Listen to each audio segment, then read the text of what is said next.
देखिए, इस वक्त ऐसे हालात में ये कहा जा रहा है कि जो है हिंदू मुसलमान का एंगल दिया जा रहा है और ऐसे बीच में एक शख्स यहाँ पर मौजूद है। इस मामले को सर आप कैसे देख रहे हैं? इंटेलिजेंस फेलियर की है कि वो फेल हुआ, और दूसरा जो है अब इसमें तो पॉलिटिक्स करने की ज़रूरत नहीं है, परंतु देश के लिए गम की बात है, तो बहुत दुख की बात है। हमारे अमित शाह जी पहुंचे हैं, प्रधानमंत्री अमित शाह जी पहुंचे हैं, अगर वो अपना काम सही से करते तो ये चीज़ हमें शायद ना देखनी पड़ती। तो ये एक फेलियर है हमारे इंटेलिजेंस का जो हमें फेस करना पड़ रहा है। अमित शाह जी ने अपना काम पूरी ईमानदारी से नहीं किया ईमानदारी से। तो अब जो वो कर रहे हैं उसको पूरी ईमानदारी से करें, पॉलिटिक्स ना करें। अभी मैं देख रहा था ट्विटर पे बीजेपी आईटी सेल ने जो है एक गिबली इमेज बनाया है, जो भी एक शर्मनाक सी बात है। तो ऐसा उसको पॉलिटिकल यूज नहीं करना चाहिए। देश पूरा गम में है, 140 करोड़ की जनता अमित शाह के साथ नहीं, धर्म देख के मारा गया। उसमें बचाने वाला जो आदमी था वो भी दूसरे धर्म समुदाय का था। सैयद जो मरा है वो भी आवाज ही उठा रहा था बचाने के लिए। ऐसा नहीं है, किसी भी जो लोग हैं उनका कोई धर्म नहीं है।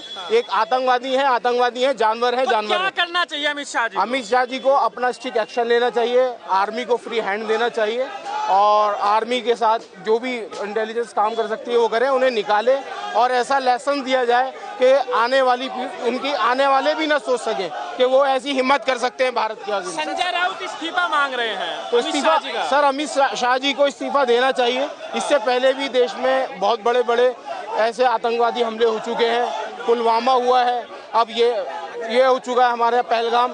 तो ये एक बहुत बड़ी कहते हैं साजिशें होती है। इस्तीफा देंगे अमित शाह जी? सर लगता है दे सकते हैं, लेकिन लगता नहीं, क्योंकि बहुत जो है ढीठ है, नहीं मानेंगे। ढीठ है हाँ। लेकिन मोदी जी भी अपना विदेश दौरा कैंसिल करके सीधा भारत पहुंचे, एयरपोर्ट पे मीटिंग ली, और इससे ज्यादा और क्या चाहिए? अमित शाह जी जिस तरीके से सर वो मीटिंग ली है वो पहले भी हुआ है। पुलवामा के शहीदों को अभी तक इंसाफ नहीं मिला है, तो अब हम चाहते हैं कि इन पे भी इंसाफ लिया जाए हो।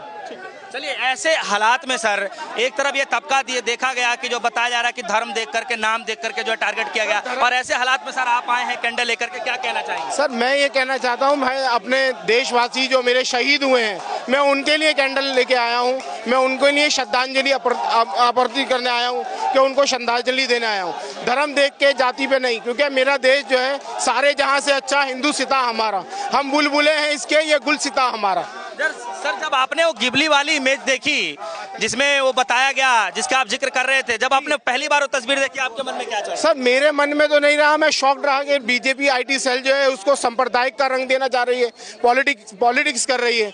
ये पॉलिटिक्स का वक्त नहीं है, ये देश का एक साथ लोगों को जो है सम्मान देने की बात है। देश के लोगों के विरोध जो गुस्सा है उसको शांत करके उसका बदला लेने का वक्त है, ना कि पॉलिटिक्स करने का। लोग कह रहे हैं कि जो है अब आतंकवादियों का कहा जा रहा है तो कोई मजहब नहीं होता, कोई धर्म नहीं होता, कुछ लोग ये कह रहे हैं अब तो साफ हो रहा है। नहीं, मजहब उनका सर मजहब नहीं है, क्योंकि बचाने वाला दूसरे मजहब का था, किसी मजहब की बात नहीं है।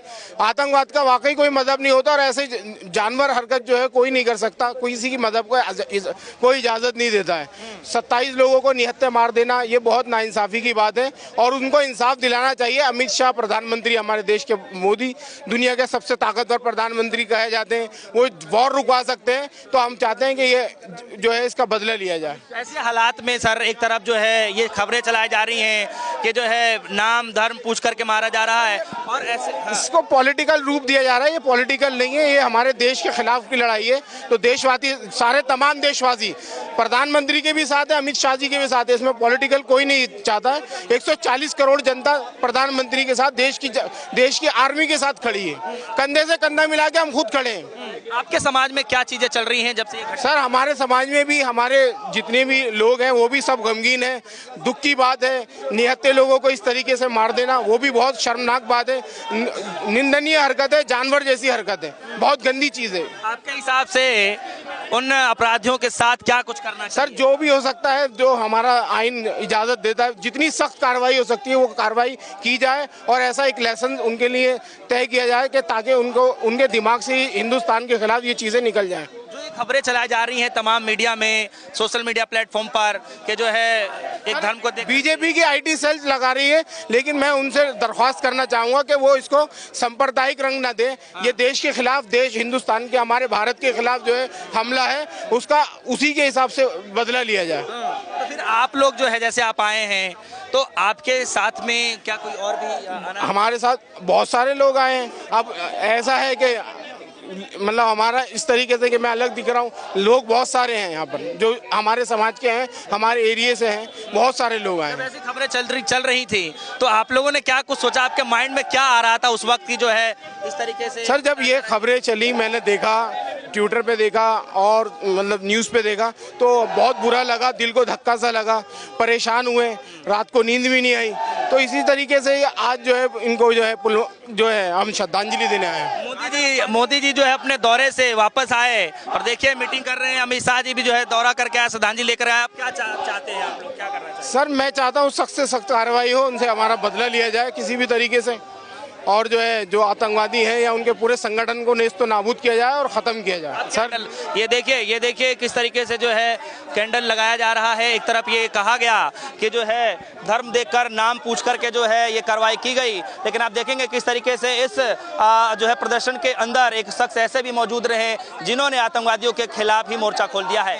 पहलगाम में जो है दिल दहलाने वाली खबर आई, किस तरीके से जो है 26 पर्यटकों पर जो है गोलियों से भून दिया गया, उनके नाम पूछे गए, उनका धर्म पूछा गया। और देखिए पूरा देश जो है इस बात को लेकर गुस्से में है, रोष में है कि आखिर यह किस तरीके की घटना हो रही है। और आज देखिए कि इंडियन यूथ कांग्रेस के कार्यकर्ता जो है सड़क पर उतर चुके हैं और लगातार विरोध कर रहे हैं कि जो है उसके खिलाफ सरकार को कड़ी से कड़ी कार्रवाई करनी चाहिए। माथे पर जो है काली पट्टी बांध कर आए हैं, हाथों में कैंडल लिए जो है आप देखेंगे किस तरीके से विरोध किया जा रहा है। आइए कुछ लोगों से जुड़ते हैं और बातचीत करते हैं। लेकर पूरे देश के अंदर में कहीं ना कहीं गुस्सा है, क्या कहना चाहेंगे सर? आप लोग सड़कों पर उतरे हैं कैंडल लेकर। सर यूथ कांग्रेस आज पूरे भारत देश में क्या नाम है आक्रोश है, जिस तरीके से क्या नाम है आज हमारे निहत्ते हिंदुस्तानियों को आज उन्होंने आतंकवादियों ने ढेर करा है। हमारे किसी का भाई था, किसी में किसी का पति था, किसी में किसी का बेटा था। जो वहाँ की गवर्नमेंट है, मतलब वहाँ पर एक भी सुरक्षा कर्मी नहीं था कि वहाँ पर इतनी संख्या में पब्लिक घूम रही है, उन्हें इतना तमीज होनी चाहिए कि वहाँ पर इतने लोगों में सुरक्षा लगानी चाहिए। और उसके बावजूद भी क्या नाम है सुरक्षा नहीं थी। इतना हमारे जो माताएं बहन है जिसकी 2 महीने पहले शादी हुई थी, जिस भाई की कानपुर से, उनकी दुबे जी साहब की, उनकी अभी भी डेथ हुई है। उस क्या नाम बहन पे क्या बीती होगी? जो फिल्मों में देखा जाता था सर रियल में देखा जा रहा है, इसको कैसे देख रहे हैं आप? जी, जो फिल्मों में देखा जाता था जम्मू कश्मीर के अंदर वो रियल में हो गया सर, इसको कैसे देख? इस फेलियर है, ये सरकार का फेलियर है, मोदी सरकार का फेलियर है। ये जो दूसरों पे आरोप लगाते थे आज कहाँ हैं ये लोग? वहां पर भारतवासियों की जान जा रही है, ये लोग क्या कर रहे हैं? सो रहे थे। इनका सिस्टम फेल है, इनकी सरकार फेल है। किसकी गलती मान रहे हैं आप लोग? सरकार की फेल, सरकार की गलती। सर आप जो है माथे पर कालिक पट्टी बांधे हैं सर, आप सर माथे पर आप कालिक पट्टी बांधे। इधर आइए सर, इधर आइए, क्या कहना चाहेंगे आप? सर ये बहुत ही दुखनीय घटना है। इस घटना की मैं निंदना करता हूँ और ऐसी घटना आगे भारत देश में कभी होनी नहीं चाहिए। इतनी सख्त कार्रवाई होनी चाहिए।